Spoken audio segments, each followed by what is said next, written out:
development program, Africa has borne the brunt of biased credit ratings at $75 billion worth of lost opportunities. In a continent abundant with natural wealth, vast arable land, billions in diaspora remittances, and the world's largest carbon sinks, credit rating agencies have delivered 94% of all downgrades in the past decade, while arbitrarily designating only 2 African nations as investment grade. Ruto says global finance institutions have advanced unfairness and lack of transparency against Africa. We must be bold and call this for what it is: a financial straitjacket imposed on Africa. A system that punishes our economies while rewarding others, even when the fundamentals are comparable, in some cases even better. He hailed the establishment of an African credit rating agency that he says must reflect Africa's reality correctly. I want to emphasize that this agency will complement international credit rating agencies by filling in data and analytical gaps. In other words, it will do the heavy lifting that international rating agencies may lack the time, inclination, or capacity to undertake. Reporting from Addis Ababa, I am John Jacob Curia. And of course, any moment from now, we'll be linking up with our very own John Jacob Curia, who is currently at the AU headquarters, to tell us how the program is looking like today and the critical day, which is tomorrow, before they vote for the next AUC chairperson. Now let's come back here to the capital, where thousands of young people drawn from the 11 sub-counties in the Nairobi region turned up on Friday for this year's National Youth Service recruitment exercise currently ongoing throughout the country. Speaking during the exercise at NYS headquarters, National Youth Service Deputy Commandant, that is Jamlek Chebari, confirmed that the Nairobi region has 120 slots which will be filled during today's exercise. Now, during the exercise, candidates were required to produce original national identity cards, academic certificates, and a good certificate of conduct. NYS has vowed to conduct a transparent recruitment devoid of graft or favoritism. A total of 12,000 males and 8,000 recruits are set to join NYS upon the completion of the national recruitment exercise tomorrow. Region peke yake manake tuliona imeongezeka, sub counties zilikuwa zinaongezeka.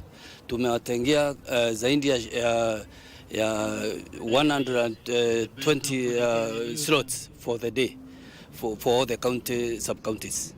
Yeah. Wakifika hapa, kitu number 1 tunataka mtu awe na umri ya miaka 24 na kurudi nyuma mpaka 18, hawe na D, alama ya D na kuendelea juu. Na hawe na good conduct.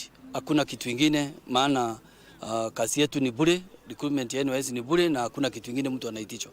Wakati wamekuja, kitu namba 1 tumewaambia mtu yoyote asidhubutu maneno ya kujaribu kutumia watu wengine ama kuuliza amepewa kitu na mtu mwingine. Na ndio tukawaambia, kama unajua kuna mtu umeona kando unamwambia unataka kuingia, malizana naye kabla uingia, manake vitu yetu ni bure na ni bure kabisa. Hakuna maneno ya corruption. Now, given that today love is in the air, it is Valentine's Day, I want to link up with our very own Teresa Mutai, who's currently making various spot checks across the capital. Kindly, Tess, bring us up to speed on what is happening across the capital, given that today is Valentine's Day. Are people still buying flowers for their loved ones here in the capital?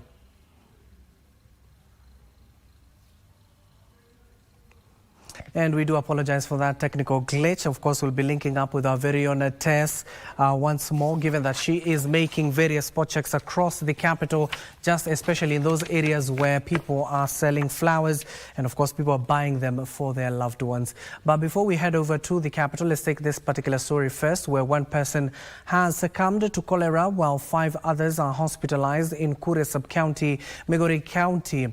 Now, Migori Health Executive Kwale confirmed confirmed that the deceased had recently returned from a neighboring country and tested positive.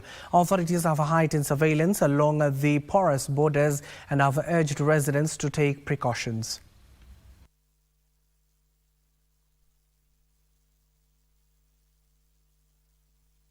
Thereafter, we started to trace the contacts of the persons who had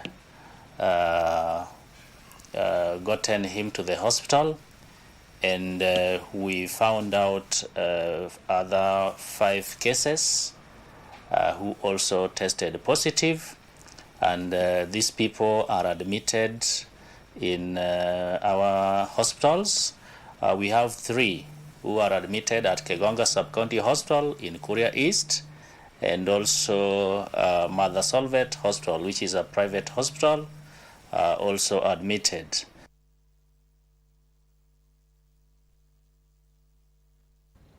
Now, International Commission of Jurist Kenya Sections ICJ Kenya convened a strategic dialogue with the Legal and Justice Affairs Committee of the National Assembly to explore the national debate surrounding the abolition of a death penalty.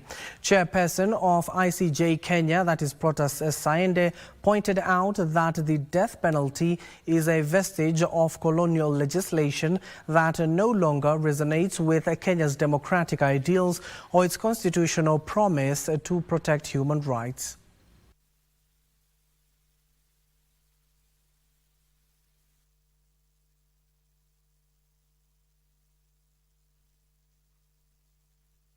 Reasoning in Moratetu case, which abolished the mandatory death sentence, but stopped short of going further to say that we should abolish the death sentence completely. So that's what we're pushing for. And we believe that the right to life that is in the Constitution should not be extinguished. What I think should be done is we should prescribe a maximum period as life sentence, which means the judge can now evaluate what sentence they are going to mete out depending on the circumstances of each and every case. Yes, we urge society to come up when that time comes and help us come up with a modern law that will deal with the modern challenges, so that we emphasize more rehabilitative punishments rather than retributive punishments.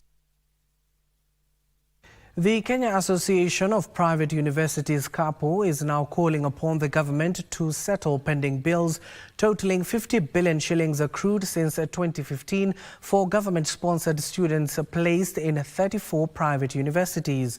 The delayed disbursement of funds to cater for government-sponsored students, most of whom have since graduated, have made the universities sink into a financial crisis, impacting their infrastructural development and academics. The Kenya Association of Private Universities KAPU members who met in Mombasa County, however, expressed optimism that the government will clear the pending bills once the verification committee winds up scrutiny.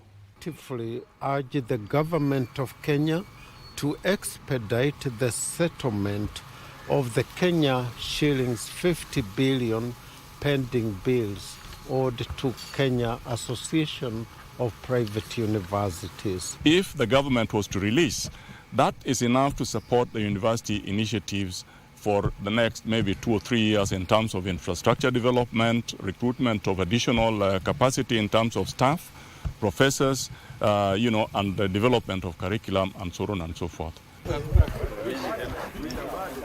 The management of Ahero municipality in Kisumu County has embarked on an initiative to unblock clogged drainage systems and waterways within the busy Ahero market.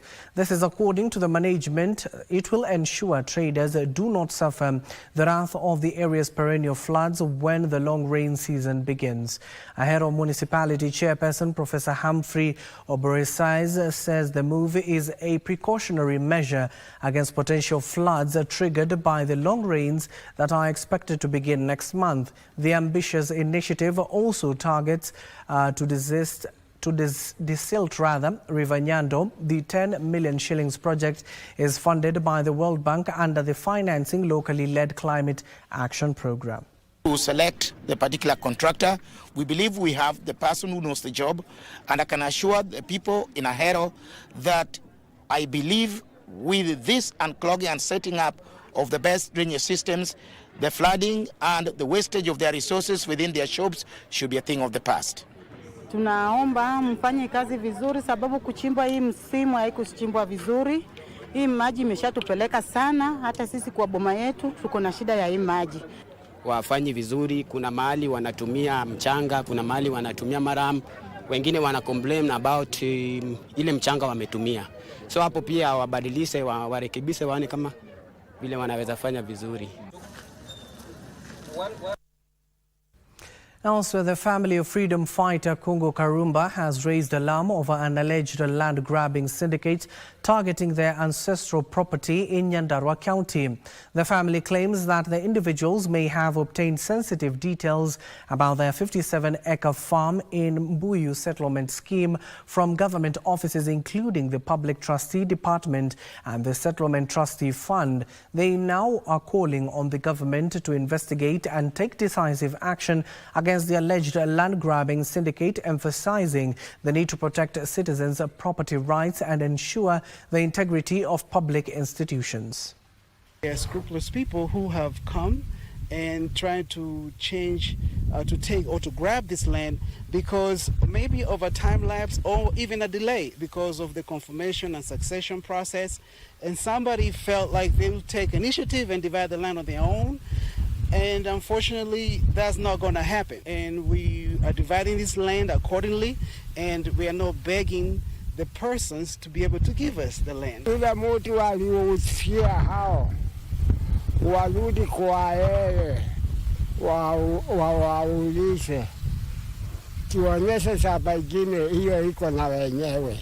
Watu wote ambao wameuziwa hii shamba tunawaambia kama wako na swali lolote la kuuliza waende wakauliza wenye waliwauzia juu wenye shamba hawajauza hii shamba na wachukuliwe hatua kali.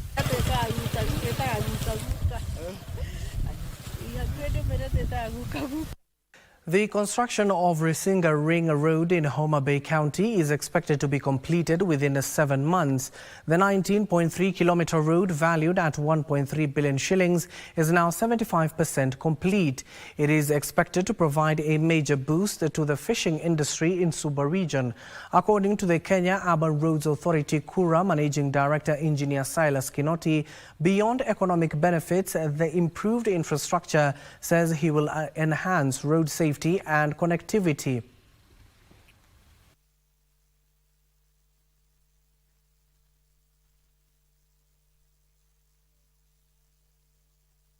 The benefits of this project to this island is that it has created an access to the beaches. If you look around here, I believe that Rusinga Island has got one of the best, one of the beautiful beaches in Kenya. And we are really trying to attract investors here to come and put big hotels here. Instead of people going to their holidays in Mombasa, they can still come here. Vandalism, I'll just tell our people that we should not vandalize the road assets because it's ours. The road belongs to us. It doesn't belong to Kura. The Ogiek community living in Sasimwani area in Narok North Sub-County, which was evicted from last forest land last year, is now pleading with the government to help them resettle back to their land.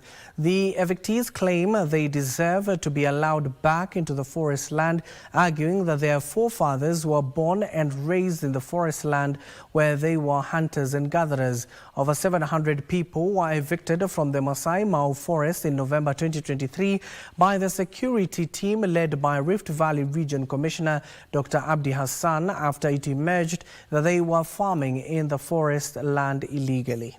Tuko barabarani na tulitolewa kimakosa kwa sababu hatuna hatia yoyote ambaye angeweza kupea serikali kutufurusha katika nyumbani. Na hii boma ambayo nyumbani ile ambayo tulikuwa tunaishi ni mahali ambayo tumesaliwa na ikasaliwa wasasi ya visasi kutoka kule Sasimwani.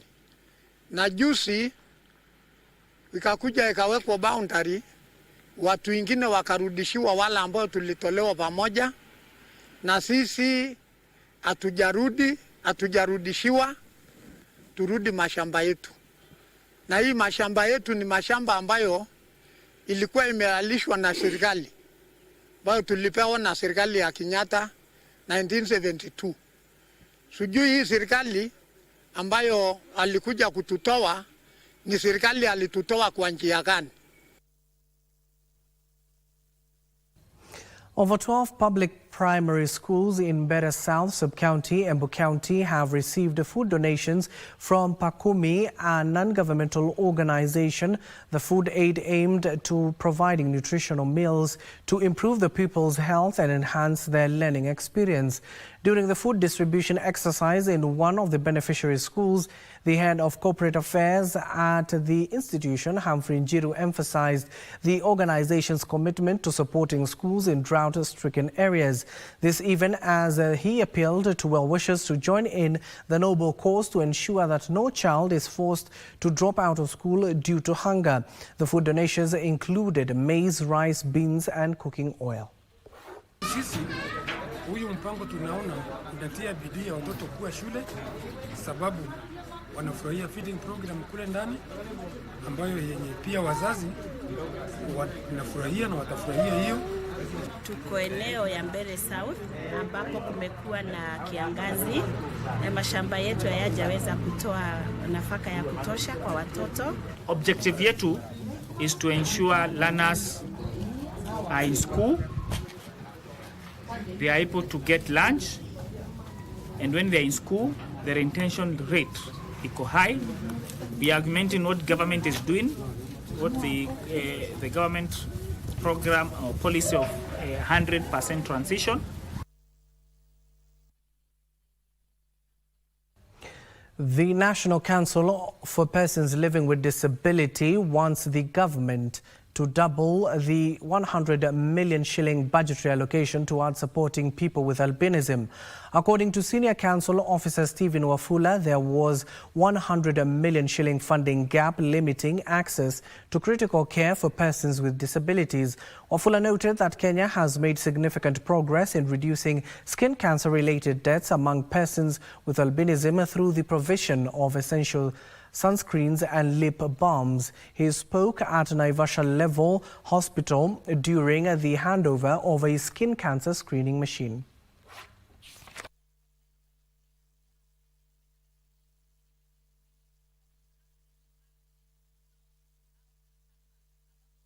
Within Kenya, the resources, and we really want to take the exchequer because we receive 100 million, which is a recurrent expenditure. So we receive it annually. And 70% of this usually goes into sunscreen and, and the after sun and the lip balm. The rest of the money we try to raise awareness and buy protective clothing. But remember, the challenge that we have as persons with albinism is also with the sight, short-sightedness. I think the major challenge is because once we get those lesions, we refer them to a bigger hospital, Rift Valley PGH, and this machine actually is going to assist us, or this equipment is going to assist us manage them here so that they don't travel to PGH, which takes a lot of time and resources for them. Kwale County Government has launched a project to excavate and renovate more than 5 water dams within the devolved unit. The project, which has been focused in the arid areas of the county of Kinango, Samburu and Lunga Lunga, aims at curbing water shortage experienced in the area. During the launch, Kwale Governor Fatuma Achani encouraged residents to plant more trees. Some of the key projects earmarked for the renovation are the Sagalato and Bogi Dam, excavation of the Birikani and Mogolokani Dam, and the distribution of water project from the Bofu Dam in Kasemeni Ward.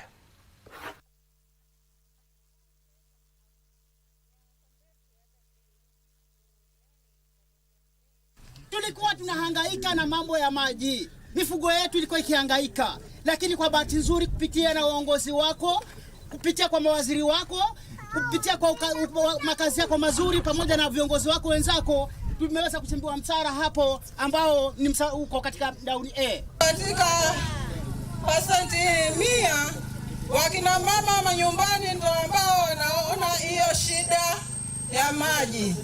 Tukitengeneza msara huu utatuwezesha sisi tuweze kupata maji pia kuweza kunyunyiza.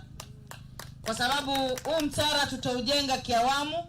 Sasa hivi tutatengeneza, tutachimba, tena tutaweka tena pesa tuweze kuendelezesha, kwa sababu tunataka tupate maji safi ya kunywa, tuweze kupata maji ya mifugo na pia tuweze kupata maji angalau ya kunyunyiza. A section of National Government Constituency Development Fund officials from Bonchari constituency have defended Area Member of Parliament Dr. Charles Onchoke against allegations of skewed allocation of funds in his constituency. The NGCDF manager Thomas Nyakundi says the kitty has constructed CBC classrooms in needy schools in 4 wards of the constituency at Kenya shillings 2 million each. The manager further called for support of the kitty, which he says has been able to support needy families in the 290 constituencies across the country.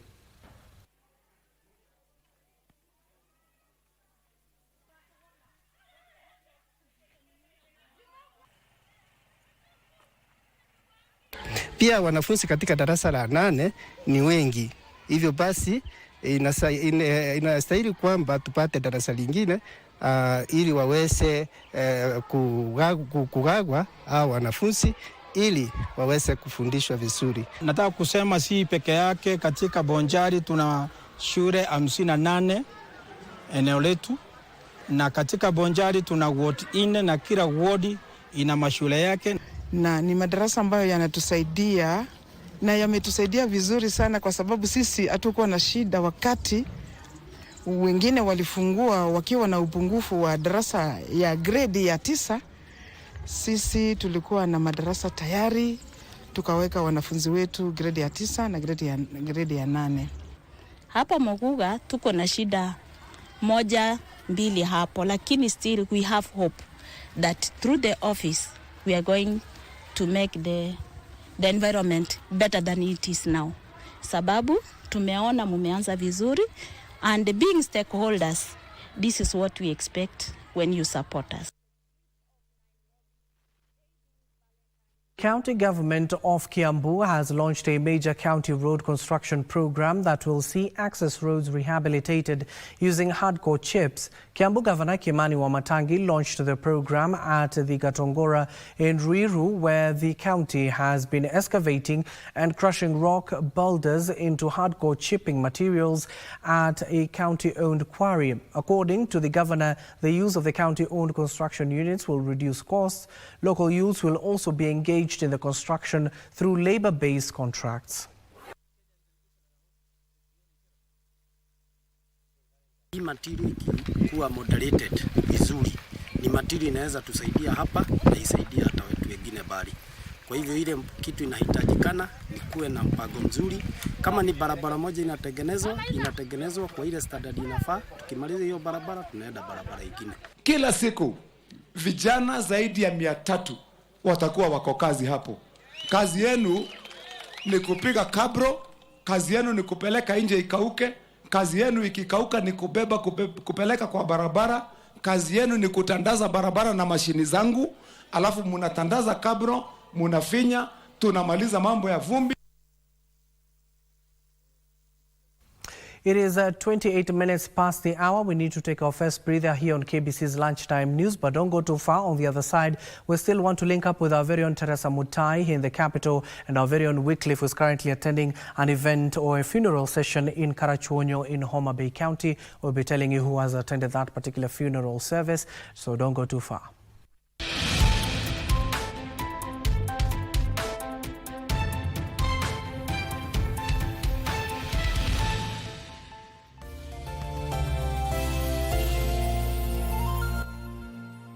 Karibuni. Hii ndio base ya the best local entertainment. Sitakubali ukalie kiti cha umiliki katika kampuni ya mume wangu. Tell me where my money is, and I'll make this quick and painless. You don't know what they do to girls like you. I think it's a being unfair. Nakujua vizuri sana. Na John Besi wangu vizuri sana. Hauwezi akakuandika kazi. No.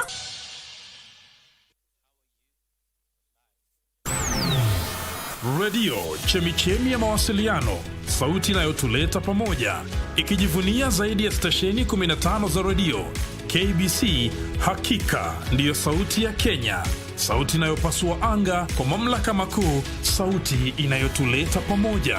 Katika sikukuu ya redio ulimwenguni, tunasherehekea urithi wetu, sauti za magwiji walioteka mawimbi kwa ubora usokifani, na pia sauti za chipukizi wanaodumisha mwengo wa utangazaji bora. Jiunge nasi, tujivunie mafanikio ya redio. Jiunge nasi, tusherehekee uwezo wa redio katika kutufahamisha, kutuburudisha na kututia shime ya kuja pamoja na kupambana na hali ya mabadiliko ya tabia nchi. KBC ni yetu. Leo ndo nimeamini kwa kweli unanipenda. Sasa hiyo ndio kusema nini sasa? Relax and be educated. Exactly. Tamu. Valentine.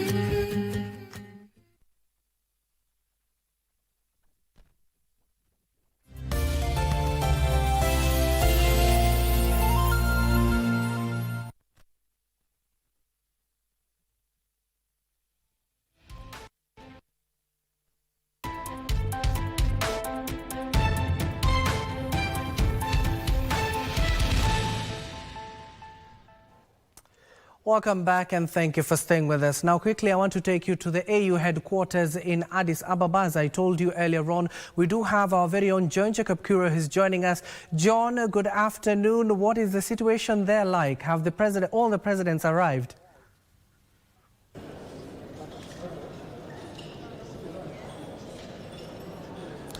Good afternoon, Abdi Aziz. As you rightly pointed, we're in the neighboring country of Ethiopia.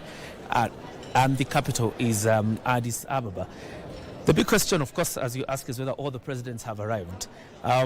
I can tell you that a majority of them are here, but of course there are numbers that will keep trickling in because, as you can imagine, the extraordinary summit of the heads of state in the African continent is tomorrow. That's when major business really will be ongoing. But again, today we've had meetings in the sidelines, some of them focusing on the newly established Africa Credit Rating Agency by the African Union. The President William Ruto says it will go a long way in ensuring that Africa gets favorable credit rates because saying, the unfair practices of unfavorably crediting Africa has denied it what you would call rightful deployment. We've also had another meeting, of course, discussing the challenges of conflict in Sudan, and President William Ruto, together with the Prime Minister of Ethiopia, Abiy Ahmed, was also in that meeting. Currently, what is happening right now is a closed-door session of the Africa peer review mechanism, and that is heads of state from all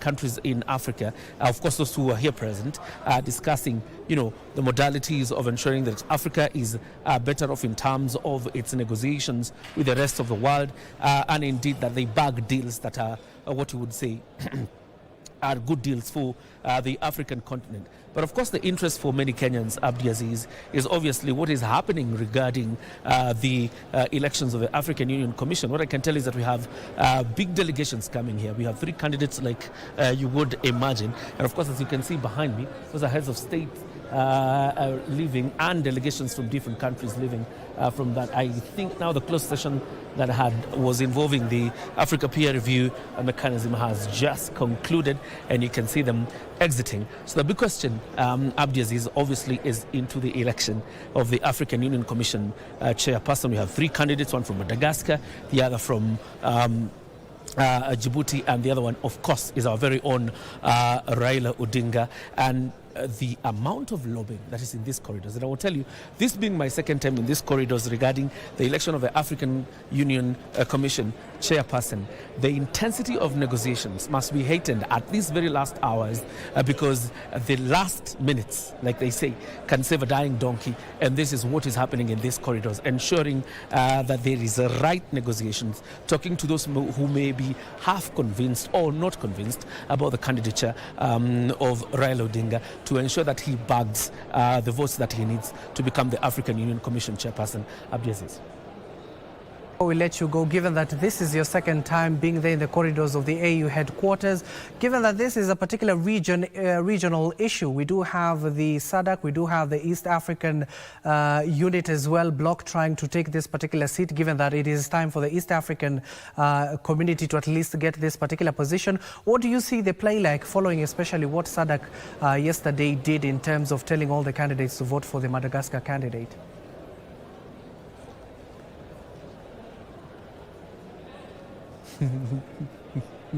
Abdiaziz, I knew that question was going to come, and it is interesting because, number one, this is a position that involves a lot of diplomatic negotiations, Abdiaziz. What you saw yesterday was what you would say a directive of some sort to SADC ministers to vote for the Madagascar candidate. But indeed, who is voting in this election? It is the presidents that represent these countries. So the big question becomes, how will they vote? I want to tell you, irrespective of whether forwarded by a community, the kind of diplomatic negotiations that are involved in the voting and the interests thereof really matter because it is not just about coming from a region. If you remember the other time, that is when Amina Mohammed was the candidate, you realize that some of our neighbors kept off the vote despite the fact that we come from the East African region. So it really matters, the negotiations that are ongoing here, because it is the interest of that country and what a candidate would present in terms of the interest. It is not just about regions. For example, I will tell you, the North Africa region is actually looking for the position of vice chair. It will be interesting how and which candidate they will negotiate with and which country they will negotiate with, so that once they vote for them as the chairperson of the African Union, they will also reciprocate by voting for them as the vice chair of the African Union. Sometimes people have brought in the question of religion, Francophone and Anglophone. Religion doesn't play much as a role here, because you remember, for example, when we had the election in 2017, Amina Mohammed professes the Islamic religion, so does Musa Faki Mahamat of Chad, who professes the Islamic religion. But you will also realize that the Francophone, Anglophone factor played a lot of what you would say, participated a lot in seeing the results we had. But again, I want also to see the conflicts in the region. First of all, you have the Sahel region, particularly that pits Morocco and West Sahrawi. That will also be a factor in the elections that will happen tomorrow. The DRC conflict will also be a factor in this election. The Sudan conflict will also be a factor in this election as we go to it tomorrow. And countries will vote depending on some of these diplomatic issues, some of these regional issues, sometimes even external global affairs that are outside the African continent will also be at play tomorrow. So it's not very easy to say because there was that call by the SADC Secretariat to support the Madagascar candidate that earns him the automatic 16 votes. I'll tell you, you will be shocked probably when the results comes tomorrow and how the outcome might be. Only that it's not a public vote that you would be able to see who voted this way, but the results could actually shock you in terms of how the outcome comes out. Abdiaziz. So that is our very own John Jacob Courier, all the way from the AU headquarters. He's keeping a watchful eye, given that the next 24 hours is very crucial when it comes to the voting of the next AUC chairperson. Courier has been there. This is his second time in the corridors of the AU headquarters, and he'll be just giving us the intrigues, given that you do know it is the 11th hour, given that we do have a candidate there in the form of the former Prime Minister Raila Odinga, who's contesting it out with none other than Djibouti's Yusuf, as well as Madagascar's Richard. And of course, we'll be bringing you all the live intrigues from Addis Ababa even tomorrow. Now, let's come back here to the country and continue with other stories where Samburu leaders have lauded the government's decision to tarmac the Maralal-Baragoi 30-kilometer road stretch to curb the rampant insecurity cases in the region. Tender notice has already been put up for the interested contractors. Locals have also expressed optimism that the tarmacking will open up the area for business.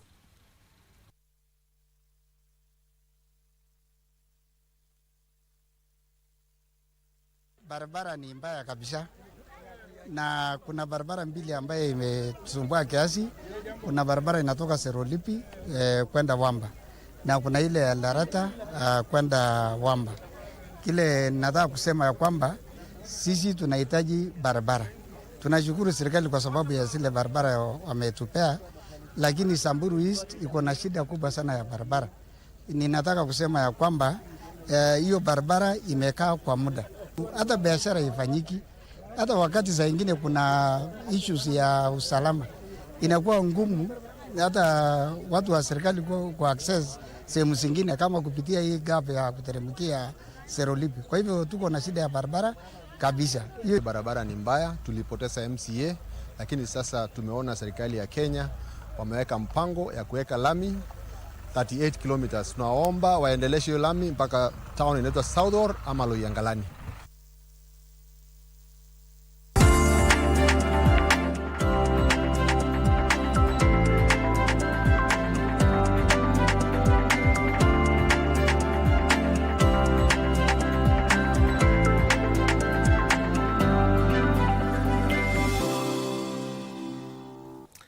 And now let's get down to business. Construction of the county aggregation and industrial park in Githunguri, Kiambu County is 50% complete and is expected to start operation mid this year.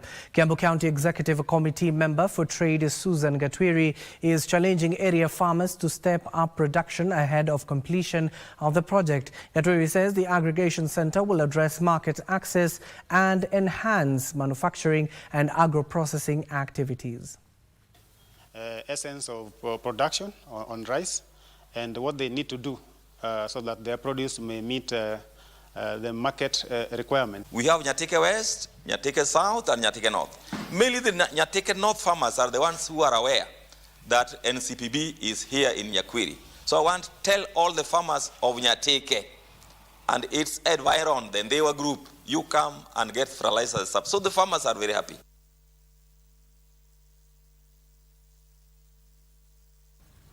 Pensions industry players are calling for diversified investment strategies to safeguard funds and boost returns following passage of the Tax Law Amendment Act 2024. The new reforms, which include tax incentives and simplified registration processes, are expected to strengthen Kenya's saving culture. As Trevor Ngendo narrates, pension schemes are being challenged to tailor their investment for long-term sustainability. The call for diversification in pension scheme investments comes at a time when Kenya's retirement sector is undergoing major reforms. With the passage of the Tax Laws Amendment Act 2024, those in the pensions industry are now pushing for a broader investment approach to enhance returns and protect pension funds from economic shocks. The Act, which took effect in December last year, introduces significant changes, including a 50% increase in tax-deductible pension contributions and tax-free post-retirement medical savings. These changes have been welcomed on account that they will encourage a stronger savings culture. However, they want pension schemes to rethink the investment strategies to remain sustainable. That there is a sense of lack of optimism in our economy.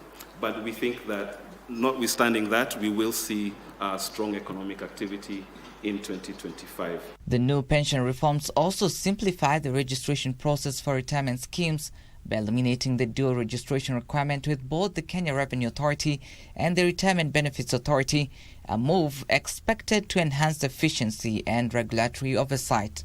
There will be more enhanced disposable income for people through the tax savings.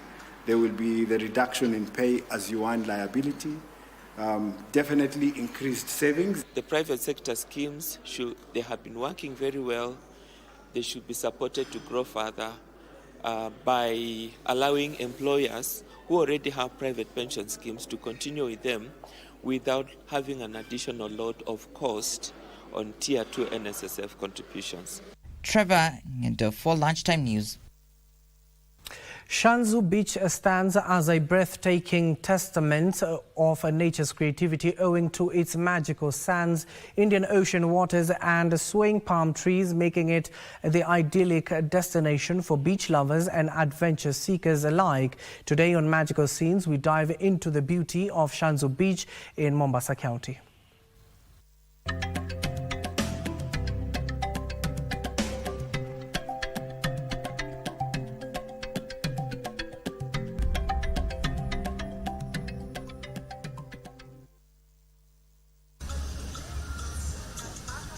Welcome to Shanzu Beach in Mombasa County, a slice of dreamland where the Indian Ocean meets the land in a spectacular display of tranquility and beauty.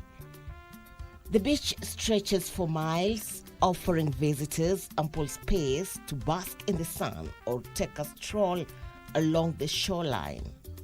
The gentle lapping of waves creates a soothing soundtrack, inviting relaxation and reflection. The vibrant colors of the sunsets paint the sky in shades of orange and blue, providing a stunning backdrop for evening picnics as well as romantic dinner by the beach.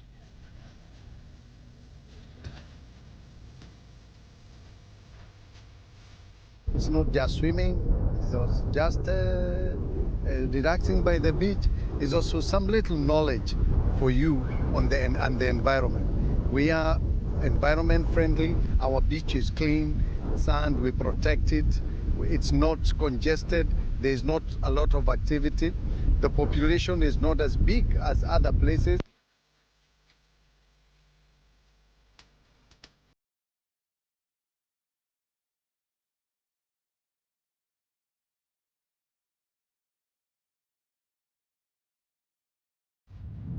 The warm waters are perfect for a variety of water sports, including snorkeling, jet skiing, and windsurfing.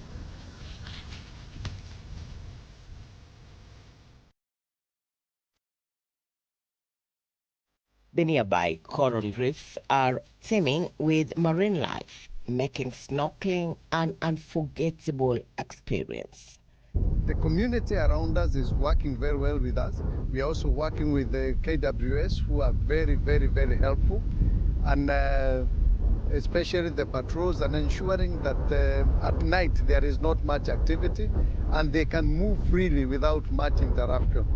Here, the warm hospitality of the local people adds to the charm of the area, making tourists feel right at home. Chuma Odim, Magical Scenes in Shanzu, the county of Mombasa.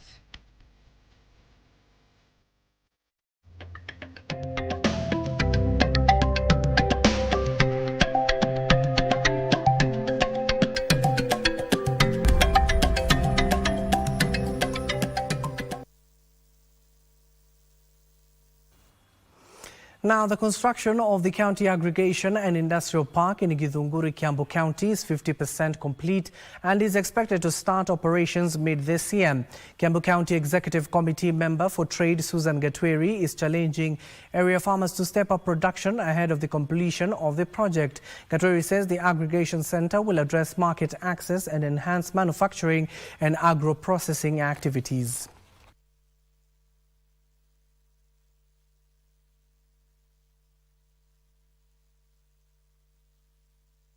This project is entirely meant to be help to the farmers. What has been happening before is when you have your farm produce, we've had like brokers getting those produce, taking it to where the market is. So what you're telling the farmers is here at Waroyo Farm in Githunguri, we'll be having these farm produce come to this industrial park direct. Tunaona kitatusaidia sana kwa sababu sisi kama mimi ni mkulima wa avocado na avocado zetu tulikuwa tunahusia mabroka na broker anakununulia vile anataka. Tumefurahia juu kukisemekana avocado yako utaileta direct hapa kwa aggregation center, hakutakuwa na broker.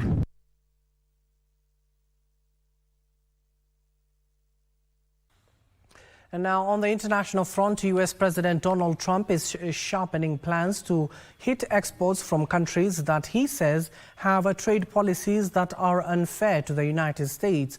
President Trump has signed a memo that instructed staff to develop custom tariffs for each country, taking into account features such as their existing tariffs, exchange rates, trade balances, and other rules. Here are these details of this story and other stories making headlines across the globe.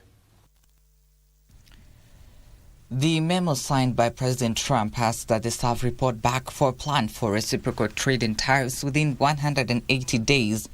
President Trump cast his plan for so-called reciprocal tariffs as part of his effort to bring investment to the U.S. and boost manufacturing. As well as the European Union, President Trump's moves are expected to have an impact on trade relations with countries such as India, Vietnam, and Thailand, which have relatively higher tariffs and rely on the U.S. as a big market for exports. The White House said that tariffs imposed by other countries were not necessarily the biggest issue, signaling out the European Union for other policies the Trump administration said put U.S. exporters at a disadvantage. Finally, the number of foreign workers seeking help over claims of exploitation, bullying, underpayment, and poor living conditions on UK farms significantly increased last year. Nearly 700 foreign seasonal agricultural laborers complained to the Worker Support Centre charity in 2024 they were being treated unfairly by farmers who had brought them over to work, compared to just over 400 in 2023. One former fruit picker says more must be done to protect migrants from being treated like slaves. The UK government said it always took decisive action if abusive practices were found on farms. To the world of sports, Porto and Roma drew 1-1 in the first leg of the Europa League knockout phase playoff last evening. Zeski Selic gave 2023 runners-up Roma the lead in the first half stoppage time in Portugal, but Porto defender Francisco Moura's deflected strike ensured the teams will head to Italy next week with the finally poised. Now Roma played the final 18 minutes, a man down after Brian Cristante was sent off for 2 yellow cards with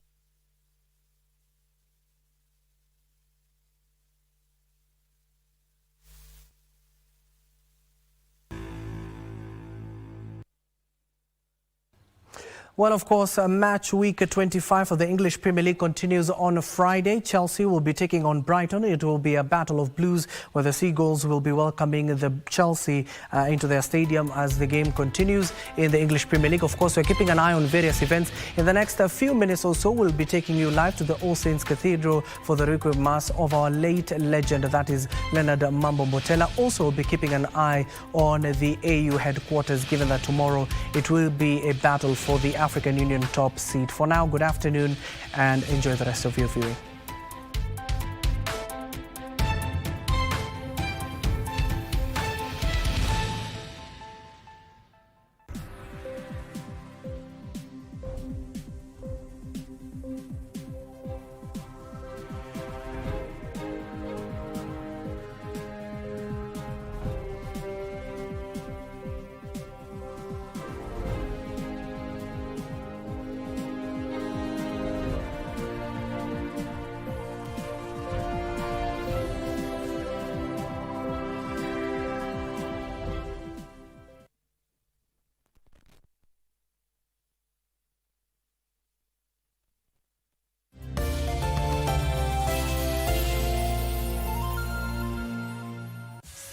The commercial hub of South Africa, a lively neighborhood famous for its business sector, hotels, and of course the shopping centers.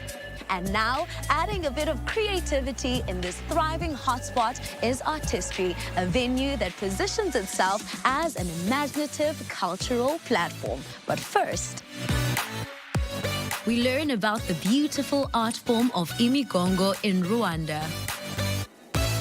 find out more about the 18th Venice Architectural Biennale from Leslie Loco.